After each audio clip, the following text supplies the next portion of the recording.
So welcome everybody to this presentation on family support services. My name is Craig Menig. I'm the Member Relations Manager here. We start off all our presentations at Person-Centered Services with our mission, vision, and value.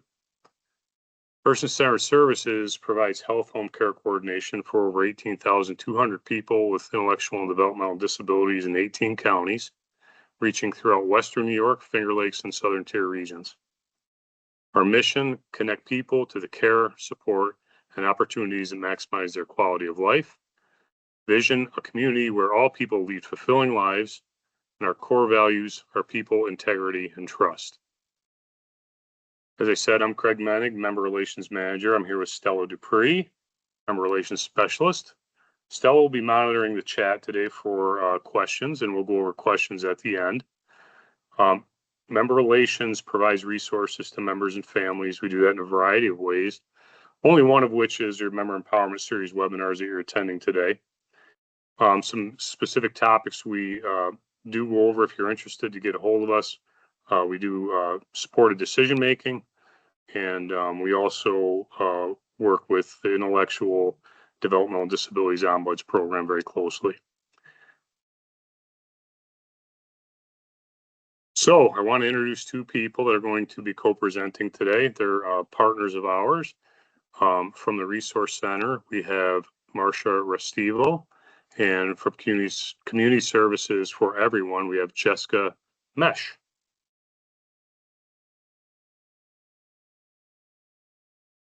Marcia? Okay. Thank you, everyone, for being with us today. This is a really exciting topic and something that I don't think that gets enough utilization. So glad you're here. I'm from the Resource Center, and we're based in Chautauqua County. I don't know if there's other Chautauqua County folks on the call today or not, but it's a pretty nice day so far. We're supposed to have bad weather coming, but these are some of the key things that the Resource Center offers. We have site-based services, rehabilitation. We have residential options, like through the whole spectrum, support people even living in the community and with their families, all the way up to intermediate care facilities. And then, of course, non-site-based services. So community hab, respite, self-advocacy. We do driver training. We have employment services, all kinds of job coaching and placement and vocational readiness. And we also have a really robust behavioral health department. Developmental disability and behavioral health are really closely linked to each other. So it's important to have those supports available. And we also have OTPT speech, and we do adaptive equipment therapy too. So that's the Resource Center in a quick little nutshell. Okay. Jessica? Well, it's not fully loading, but hi, Right. guys. Oh, there we go. I'm Jessica Mesh with Community Services for Everyone. Some of our programs we do offer all throughout Western New York, with the exception of Wyoming County. So we have a pretty broad reach, and we like to say that our services are for everyone. We do offer everything from supporting folks with developmental disabilities, as well as supporting folks who have survived domestic violence and things of that nature. We have a wide array of services and more that I'll talk on later.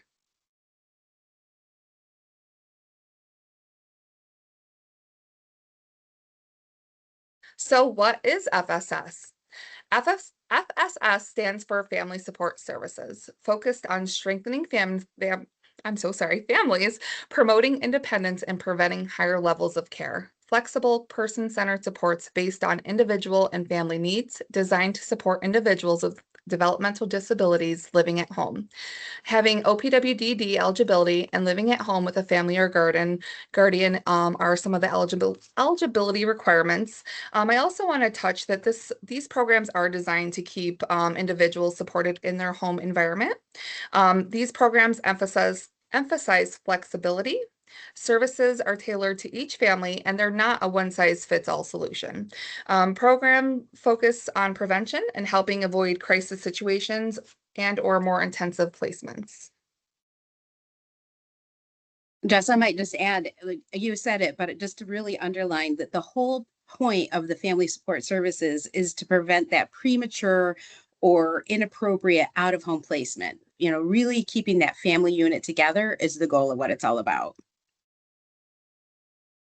And because it was established by families. This is a little bit of a history of family support services.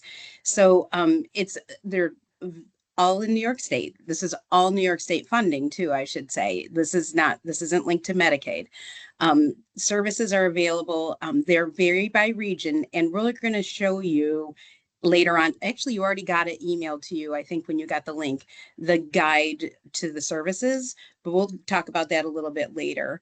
But there's 17 family support service councils, and the councils are families. They're parents, they're grandparents, they're people who have that personal familial connection, and they advocate for the funds. They also advise the state on what supports and services make most sense for the community that they live in and the person that they love with developmental disabilities lives in. And they're a permanent part of the Developmental Disabilities Advisory Council to New York State. So they're really invested, and they're totally volunteers. And they also will track the programs in progress. Each council meets, quarterly or so, and they'll review the utilization of every organization's programs, and they will make recommendations. If a program's not meeting their full utilization, they might have suggestions on how to transfer those funds into a different program that is. And there's a whole lot of great history there. And also, I should just mention, just a shameless plug, that the councils are always looking for volunteers. They're looking for parents who are invested and maybe have a little bit of feistiness to them so that they can continue to get these funds and ensure that families get the supports that they need. There is a brochure, and I think that's a live link, but and the brochure lists a lot of things, but everything's not available in every region. And again, we'll look at the guide and we'll talk about that as we go on. Just to share a brief history of mine that I had with Family Support Services in a past position within ARC. I oversaw several Family Support Services programs, and part of the beauty of it is, if you go in front of the council with an idea and it fits a broad category, they'll work with you to make it happen. You just have to show that the need is there. So it's a very exciting opportunity for providers.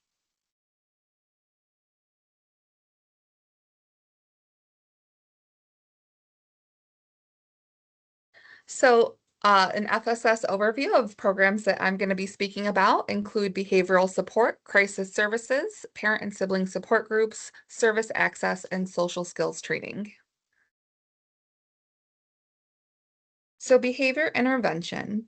This provides strategies to address challenging behaviors, includes behavior plans, skill building, and caregiver coaching, focuses on improving quality of life and daily functioning, and this can be delivered in home or community settings. Behavioral support is aimed at being proactive and not just reactive. Behavior intervention offers collaboration with families and staff to create consistent approaches. The goal is to build skills and reduce barriers to success.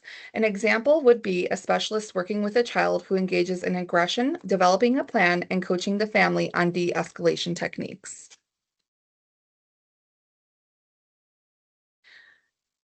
So the next one is crisis services. This is something that is short-term, immediate support during times of heightened need. The aim is to stabilize situations and prevent any further escalation. This may include in-home support, de-escalation strategies, and coordination with other services. This focuses on safety and emotional well-being. These services are temporary and focused on the stabilization. The emphasis is on safety for both the individual and the family. Services often connect families to longer-term supports after the crisis has been resolved. An example of this service includes staff providing in-home support after a participant experiences increased anxiety and unsafe behaviors following a major life change. Justin, what I think is so great about those services is that they're in the home, and that's where it really matters. You know, the schools, they have their programs and they have their professionals, but in home, and when you bring in, a behavior intervention specialist, they can recognize things that maybe could be triggers, or maybe you need schedules or things like that, as a parent, you're like in the moment. And sometimes the suggestions are, after the fact, you're like, oh yeah, I should have like had a regular schedule for bedtime, or whatever it is. But when you're in the moment, sometimes those, essential parenting blocks of, consistency kind of go out the window. So I love the home services. Well, and I'll add to that, Marcia. I think environmentally, you can see what's going on as well. And I think somebody acts differently when they're in their home than they do perhaps in a counseling session, or certainly via remote technology. So I think that's another really important aspect and value of that. Agreed. So our next one is parent and sibling support groups. So this provides a safe space for families to connect and share experiences. It offers emotional support, education, and resource sharing, encourages peer connection and reduces caregiver stress, and it may include structured topics or open discussion formats. Um, so just taking a moment to highlight the importance of peer support, families learning from each other. Our families really can create their own community of support. These programs do help by reducing isolation and offering an increased sense of community. Groups can be flexible in format depending on needs. And an example of this would be a parent attending a monthly group to connect with others and learn strategies for managing stress and supporting their child. And I just love these because, there's a lot of resources online. Like Facebook has all these parent groups, and, you could, by diagnosis, you could search, and you can get feedback that way. But this is like real people in your community. They'll know the same, oh, that district is just driving me nuts, or I know I love this pediatrician, or, you get to hear those real live, like, things that matter. I think the resource connection alone, I think that's huge. Marcia and I have worked in this field and Craig for a very long time. And we just shared a different resource that a few of us haven't heard of. So it is really important to communicate and build that community for sure. So the next one is service access, and this is going to aid families in navigating available services and supports. This is going to help with referrals, applications, and understanding eligibility, connects individuals to community resources, and focuses on reducing barriers and increasing access to care. So I do want to acknowledge that our OPWDD system can be confusing and overwhelming. I know even for me, and nonetheless, our parents who have work and children and everything going on. This service does act as a guide or a navigator. This program has an emphasis with reducing barriers and making services more accessible. So an example of this would be a coordinator helping family apply for respite services and connecting them to local recreational programs.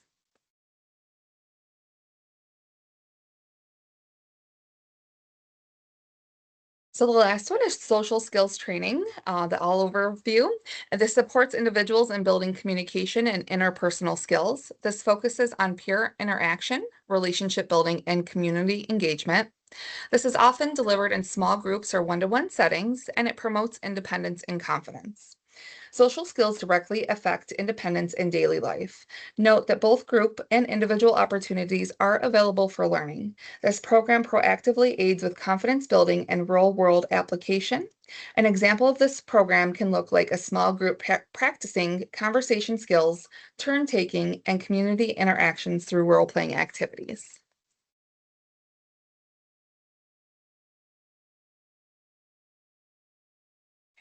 So these are the few that I'm going to talk about today.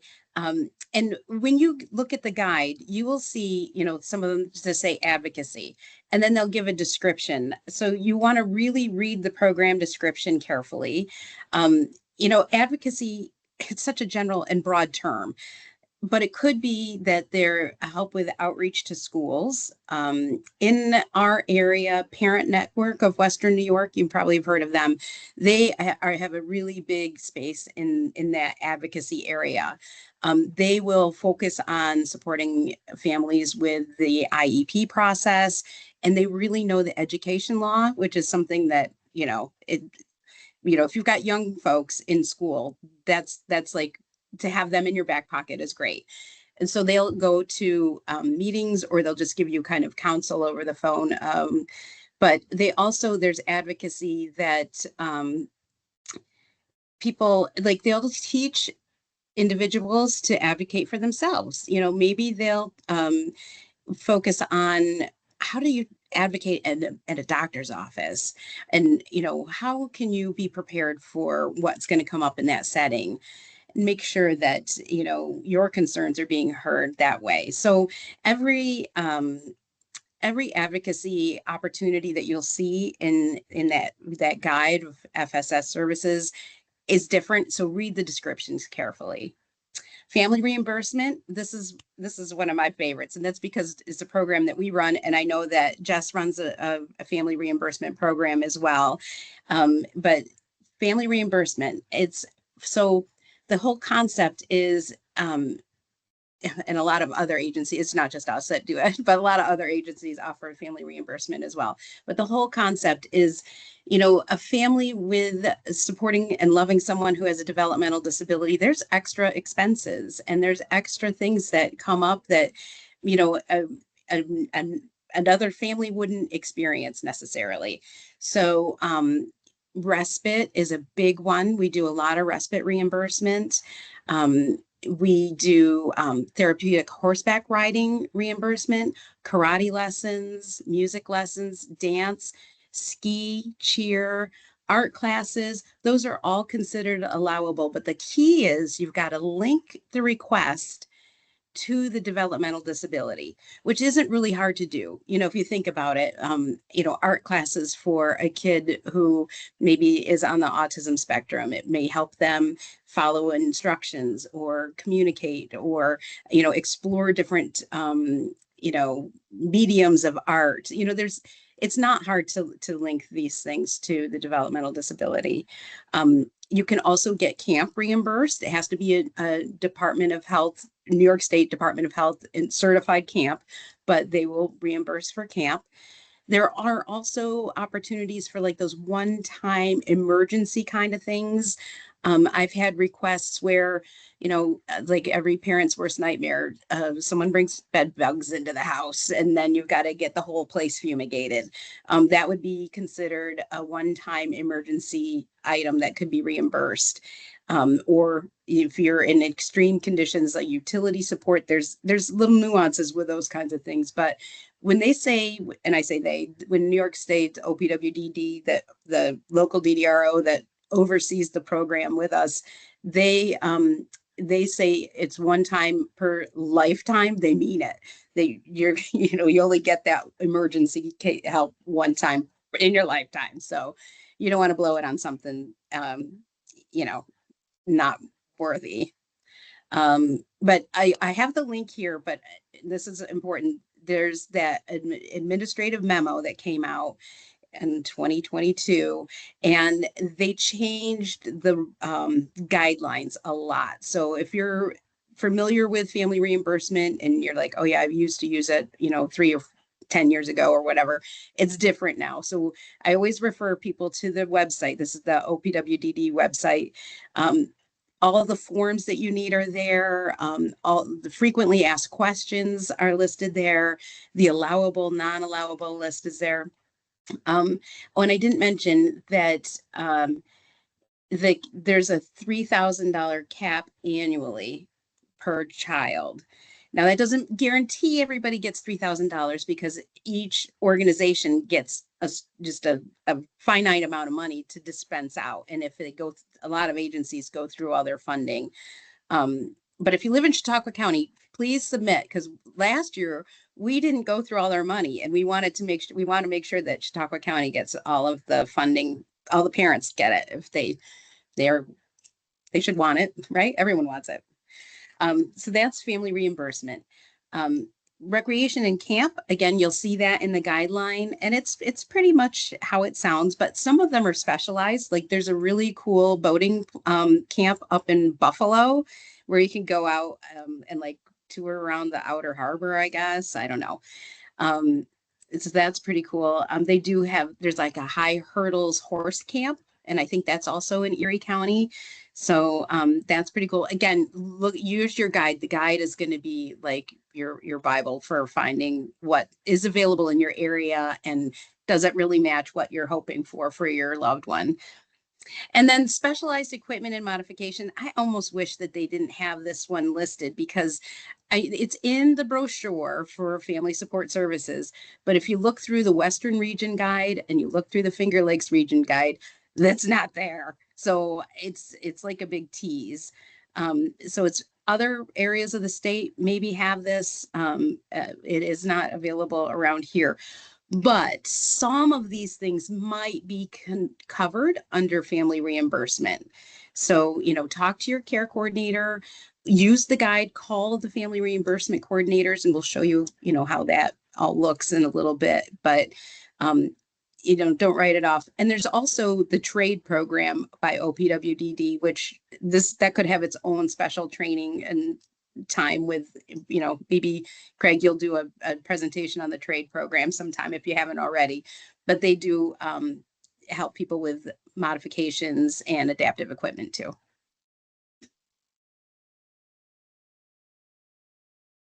So that's my slide. All right. Well, thank you so much. I'm going to jump into several additional programs here. Family Support Services also has after-school programs. After-school programs provide safe, social, and recreational activities for children after school or on breaks. Day and overnight camps can also be funded through this program. As an example, I'm not taking any off the list. I'm going to use my own previous experience, not refer to the guide on these, but we were provided funding for what we called kind of an after-school program where we were able to rent out a gym, and essentially the kids just came and ran wild. So it was a lot of fun. Now they had supervision, everything was safe, but it was a real fun place to be. Counseling and training. Jessica, what did you go over earlier that was similar to that? I think those two kind of go hand. Yeah, it's like a parent and sibling support. Yeah. So family counseling and training provides counseling to help families cope with caregiving challenges, improve communication, and strengthen family relationships. As Marcia said earlier, it's great because it's done in the home. So again, you get kind of the environmental context of what people are going through, and that can be really helpful. It offers training to enhance skills for caregiving, planning for the future, and navigating OPWD programs and community resource. So you can understand why that's so important and so broad, right? People can create, individual providers can create programs that meet each of these needs as they see them come up in their areas. Navigating the OPWDD, I know there are several care coordinators on here, and navigating the OPWDD system can be very difficult. I think care coordinators can attest to that. I always like to say that care coordinators should have a broad knowledge, but not necessarily a deep knowledge. So the beauty of these programs is they have contact people where you can say, as a care coordinator, I know about this thing, or as a parent, I know about this thing, right? But I don't have to know every single detail about it. And quite frankly, you couldn't, because these family support services change so much and are so different in the way they're offered, that you really need to get a hold of the contact people in order to learn about them. Does anybody want to say anything else about this, Marcia or Jessica, on this slide? Good. Okay. I see. Can you read Jordan's comment, Stella? Sure. She has a comment and a question. Yeah, go ahead with it. Okay. If someone has an eviction notice, could the emergency fund be used? Yeah, I saw that question pop up. So I real quick jumped online and I pulled up the ADM, and it says, in order to receive reimbursement, The individual or family cannot be more than 2 months behind on their, oh, that's for utilities. For rental reimbursement, the individual must show documentation they are at risk of eviction. For example, a written notice by the landlord. Additionally, and this is a key, there must be a plan to prevent the recurrence of this payment issue. So it is something, but they don't want to just throw bad money after bad money or no money. I don't. Yeah, we have had folks get denied because they didn't have a strong enough plan as to how they're going to move forward, and then they had to resubmit. So it is something, yes, that can be done, but you have to have the proof and a way that you are going to circumvent that. I hope that helps, answers the question. And Jordan also noted on our current topic, as an intake specialist, it is challenging, and I serve families in Finger Lakes in Western New York.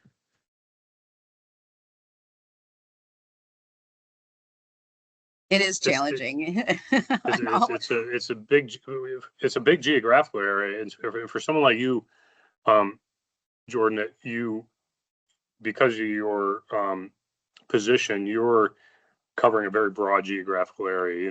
Some care coordinators' geographical area is a bit smaller, but the differences between Erie County and where we are in Chemung County, as an example, or Allegheny County, or some of our smaller counties, there's a tremendous difference, and there's certainly a tremendous difference in the resources that are available. Again, that illustrates the importance of having these contacts for the programs. Respite. I think everybody kind of has some idea what respite is, but respite is really just a break for caregivers, right? Respite care offers temporary relief for family members who are primary caregivers for individuals with developmental disabilities. This service can help reduce caregiver stress and improve overall family well-being. Respite can be provided in various settings, including in-home care, day programs, or overnight stays. Again, a really great and versatile program. And there's so much need for respite. It can be very, very difficult to access. This one really is intended for those people, and correct me if I'm wrong, Marcia or Jessica, because it has been a long time, but there are such things as emergency respites, but these are, I think, more intended to maintain that family dynamic by providing the relief to caregivers and bring that stress level down that can accompany caregiving. Do you have anything to add to that, Jessica? Yeah, go ahead. I do just want to note for FRP, if respite is something that you are getting reimbursed for, please make sure that you're not using it as a babysitting service, because we have to automatically deny it. This has to be just a break in care, and it should be a periodic support. Additionally, like I do oversee intensive respite, and we provide services both in home and in the community, and it's really person-centered and person-led as to how they want their sessions to look. And then I know that we also provide, which is not an FSS service, but we have a standing Dixon House respite too. So there are so many different places. I do think that respite is one of the most important, because taking that time for yourself, you guys deserve that moment. So. Right, caregiver burnout is a big deal. And like Jess was saying, for family, if you're going to do the family reimbursement program that we were talking about earlier, there are a lot of little nuances with that. And, something like you cannot use family reimbursed respite for covering when you're at work, because they consider that's something that you would have to come up with anyway. Even if your child didn't have a disability, you would need to have, some kind of care, after school care or whatever while you're working. But it definitely will cover if you've got a medical appointment. We've done reimbursements where the parents go away for a nice weekend just by themselves, and so it really is. It's super important for families to take that moment, that old saying, you put the oxygen mask on yourself first and then you help others. You really have to keep that in mind when you're a parent in this world. So true. Transportation. So transportation assistant to help a person with a developmental disability travel to and from medical appointments, educational or vocational programs, recreation or social activities, and other necessary destinations. Now, again, we go back to that idea that the transportation has to be related to the person's disability in some way, right? So keep that in mind as you're trying to access this resource. So there is also, Craig, a fill in the gap resource that we offer. And it does cover, like it says, medical appointments, educational, even social, if somebody has something that they want to do. And the only eligibility requirements would be that they have the OPWDD eligibility and that they live at home with family. Very good. Very good. Thank you. I saw a question pop up. You want to? Yes. Regarding respite, how frequent would an agency consider a periodic support? I had a family get denied for additional respite hours and then ran into the situation with not approving FSS respite while a new caregiver was working. So that's where we can't provide for the FSS, we can't provide coverage while the parent is working. That is one of the rules. And then for us, when we are looking at it, we're looking at dates and times. And, you know, if it's every day from this time to this time, that's a little concerning because that's not periodic. But if it's, hey, mom needed this on the weekend and then they used it maybe in the evening, things like that, that's what we look for. Yeah, what they want, the state always wants us to consider is, you know, how, if you used it, you know, every Monday, Wednesday, and Friday, every day of the week through from January to March, you'd run out of funds, and it's not something that's sustainable. So if somebody needs that much of a caregiver break, then they should be working with their care coordinator to get community hab or, you know, some other support in place so that they can, you know, have that copacetic family unit going. So, you know, it could be 1 week you just really need a break, or you're going on vacation, or you're taking yoga classes and, you know, whatever. And so you use it solid for a week, but then you don't use it for 2 or 3 more weeks. So they're just really looking for, you know, the the sporadicness of the respite. And I hope that helps. I know it's not a really solid, like, black and white answer, but it gives you the gist of it. They followed up with the gentleman's father passed away and an extended family member stepped in to offer the support. So it looks like they lost a caregiver that. Yeah, I think you'd have to look at, you know, what's the duration and what's the long-term plan. You know, for a short term, sure. I would think that would be a really good request to put in for reimbursement for. But, you know, going forward, you'll have to come up with another strategy. Hey, there are some other questions. Would you like them now, or would you like to wait? Let's do them now. I think they're probably relevant to the topics we've already covered. So let's do it. Probably a little different, but that's okay. How about services for guardianship? Well, she says, I worked with a 19-year-old student. Hold that thought, because we're coming to guardianship, I believe. Okay. Okay. And Stella and I have all sorts of things to share about guardianship. So let's let's see. So we went Real over quick, Craig, I Yes. just mention that guardianship is eligible to be reimbursed through FRP. So I just want to mention that. Yeah, and if I come If you to hire, if you hire an outside counsel and you get the bill, again, the cap on that's $3,000. So, you know, you want to make sure that you get some counsel that is familiar with the process. There's a lot of do-it-yourself forms online too that, you know, you can do. And then most people in New York State are doing a 17A guardianship because the only requirement for that is that you have a developmental disability versus the Article 81 guardianships, which are a little bit more bespoke. So those they're more complicated and they take more time and money than the 17A guardianship. supported decision making, however, is free. And so I want to encourage people. And by the way, guardianship has to be the least restrictive, appropriate alternative for a person. And the courts should be ensuring that. So if you're helping a family explore guardianship, they really should first be exploring supported decision making. So on the topic of this, if you're interested in learning more about supported decision making, I've spoken to many members and families and care coordinators, and I'm always willing to meet with families who are interested in exploring that before pursuing guardianship to see if it's an appropriate alternative. And it's free. I do have a respite question. Somebody would like to know what agencies provide after school respite. I know Marcia's going to go over the guide in a little bit here. And I have the guide open that we can also share, Marcia, as you're doing your slide on that. But when you get, I sent the guides out to everybody that registered for this. So if you open those guides, you should be able to, after Marcia gives her little tutorial on it, you should be able to navigate that guide. And if you don't, give us a shout back and we'll help you out.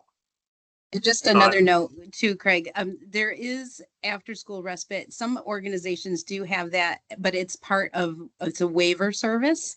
So if your kiddo is enrolled in Medicaid waiver, there are some. Now, our organization had an after school program for a while, but the attendance just dwindled down. So, they don't have Medicaid and waiver. Okay, so I'll stop talking about that. It won't help you any, Jordan. Okay, so information and referral provides assistance in exploring services, making referrals, eligibility, and filling out applications. This can be offered to those awaiting services, including care coordination. That's a super versatile, again, that's so great. We did back when I was with the Arc of Chemung, we created a program through an RFP. That's a request for proposal. And that's what you do when you're interested in creating a program and accessing those family support services dollars. We did this thing we called it interim case management. And the beauty of it was when people came to us for Medicaid service coordination, they weren't yet eligible, but the program allowed us to start helping them anyway. And as I don't have to tell Jordan this, I don't know if there's any other intake workers here, but when people come to us, they're in crisis a lot of the time. I mean, they're ready. They don't want to wait. I mean, sometimes they're knocking on our door saying, I need help. So these types of services are really excellent for that sort of thing.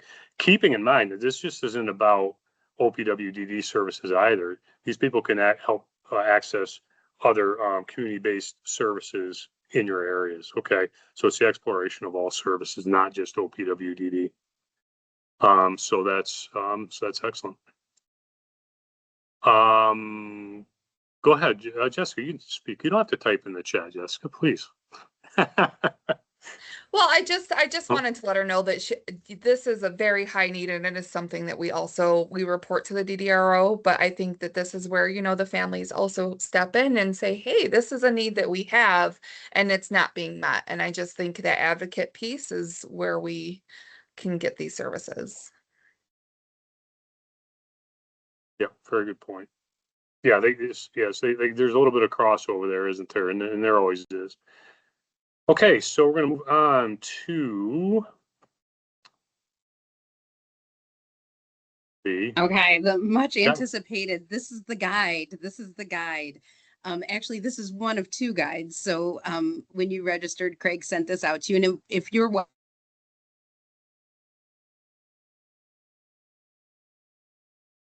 on this, reach out to Jessica or myself or Craig.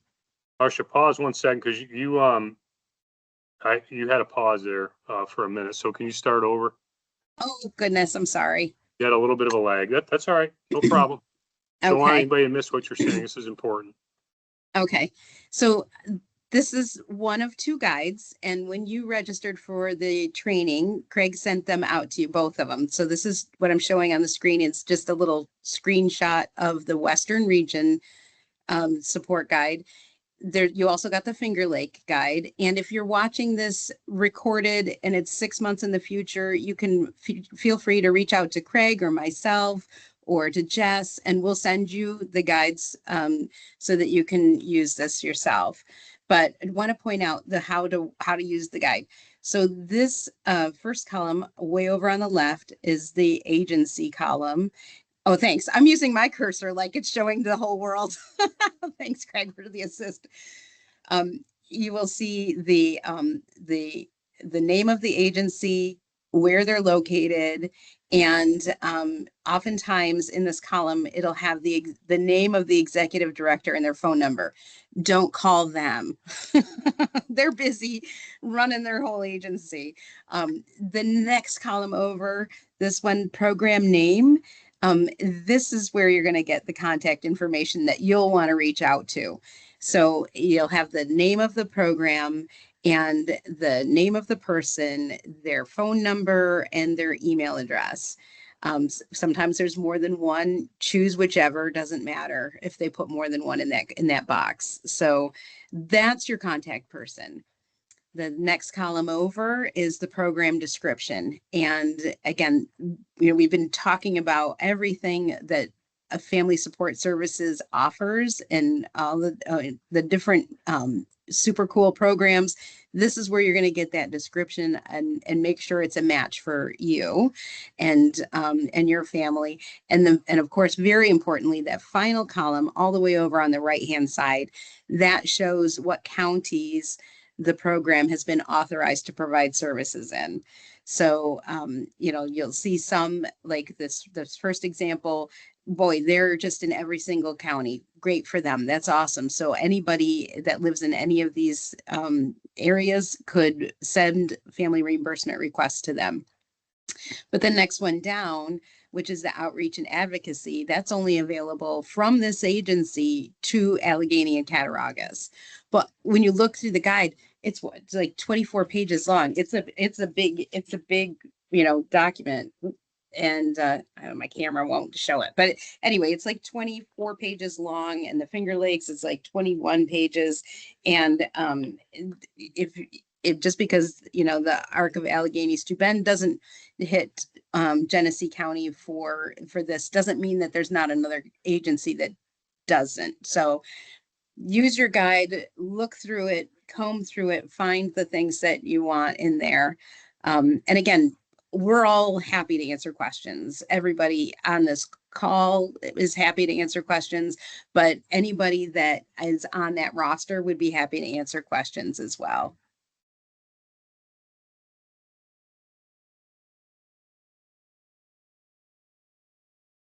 Okay, Jessica, it's you.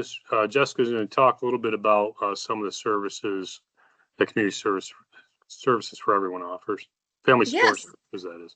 Yes, so these are all of our family support services that we do offer.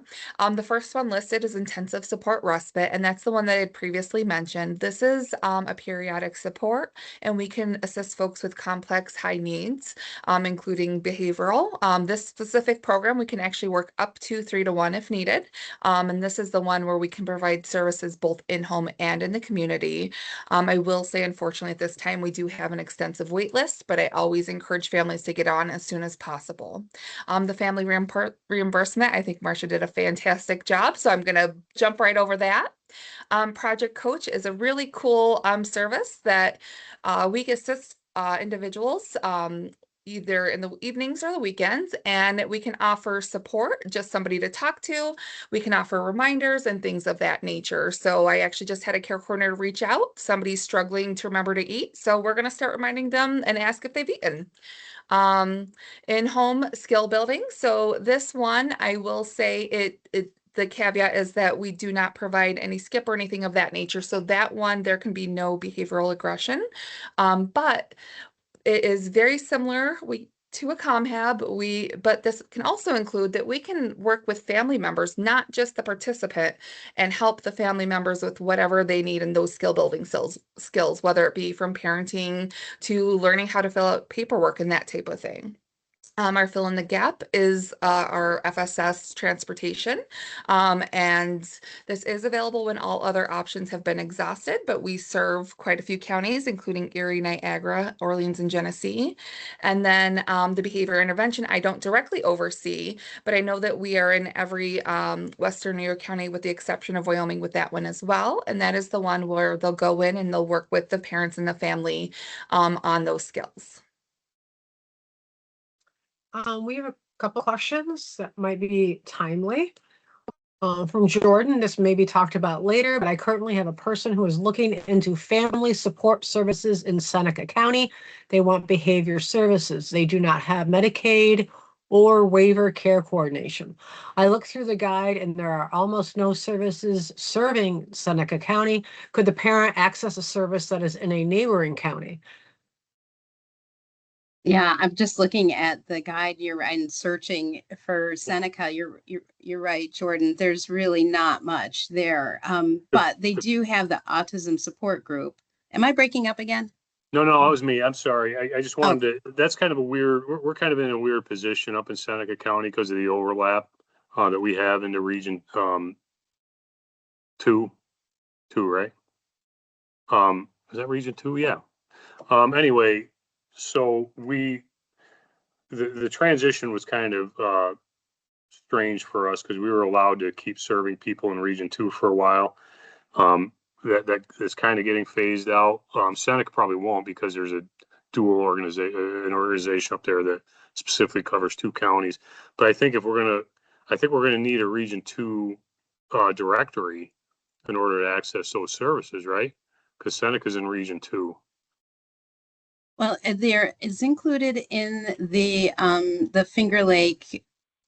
I mean, maybe there are more services in a different region for FSS, but they are on the Finger Lake guide here. And Yeah, they I think it's because of the nature of the one particular organization that's there. But I could be wrong. But I'm gonna just look up real quick to see if there's a region 2 guide. But to answer your question, what happens with the organizations that have these services available, we have a contract with New York State. And in the contract, it stipulates like the parameters of the service, like how much money we get to reimburse to families, how many units of service hours that could be delivered. And it also includes what counties we serve. So it wouldn't be an easy thing to open up another county for a support that you see here. Now, I'm not saying it's not impossible. I mean, it's not it is possible. I'm not saying it's not possible, but it would take quite a bit of effort to get that contract adjusted to include a different county. So not really super great news on that front for you. Yeah, so we'll have to do a little bit more investigation into that because I think we just have the region 1 directories, which makes sense. I mean, we're from region 1, but I think there might be a region. We'd have to investigate the region 2 for that. I did a quick search, Jordan. I didn't come up with anything, but I'm sure with a little bit more work, we could probably find something. Okay, great. So I see Jessica asked if there were any services that extend to Monroe County, and yes, there's quite a few that are in Monroe County. If you look back at the guide, the Bible for Finger Lakes, there's quite a few in Monroe. The Finger Lakes is a little bit deceiving. We call it east, west, and south in our organization. The OPWDD has traditionally called that Finger Lakes in western. It's a weird boundary. I'm not exactly sure, but you can look up the actual counties that are considered Finger Lakes under the under kind of what OPWDD, the Family Support Services, considers Finger Lakes counties. Strange, a little bit weird. And Jessica asked if specific for us, unfortunately, we do not provide services in Monroe County. Okay, anything else in the chat, Stella, before I move on? Oh, yep. Oh, just thank you. Okay, you're welcome. All right. What's next? There you go. Yeah, so that's just our broad information. That extension is my extension. And then we do have our social media and our Instagram on there. And then also our website, which has a whole list of all of the services that we provide. Yeah, and I'll give you just a quick second. I'm going to give you 30 seconds to scan those codes. I don't know if it's gonna be really 30 seconds, but And I will say, I personally love our social media. I do a lot of our newsletter stories, and just sharing the really cool things that we're doing. So I think it's fun. Cynthia, I'm going to talk about that toward the end here, but we have a lot of resources for those. Marcia. Oh, yep, here's my slide. And I should have done a QR code. That was really smart, Jess, but you can find And us. communications. You can find us on the web. Easy to search the Resource Center. There's our website, but we are also very active on Facebook, and we do a lot of fun things. We have a color run coming up tomorrow night, and that's when I'm worried this weather's not going to be great for it, but whatever, we're going to get messy anyway, right? But here's my number, and there's an extension. I'm happy to answer any calls. You know, shoot me an email, give me a call. I'm happy to answer anything I can. Before I move on to the last couple slides, please stay to the end and scan the QR code for our survey. It's really important to us, so please do that. But I want to thank Marcia and Jessica. We're a care coordination organization. We love to collaborate with our provider partners. They were more than willing to come and do this. I know they both have extraordinarily busy schedules, so it is much appreciated. And thank you so much. And I hope we can do something again in the future. It's been a pleasure. Awesome. Thank you. And Yes, I love that I got to like see Jordan on here, because I have talked with Jordan quite a bit. So it's been kind of cool. It's a full circle. Craig, Cynthia would like to know if we have any upcoming webinars and supported decision-making. All right. Who was that asked that question? Cynthia McGee. Cynthia. I apologize if I'm mispronouncing your name, Cynthia. Cynthia, we don't necessarily have anything upcoming. However, I want to encourage everybody to utilize the providers' websites. Okay, they're really great sources of information.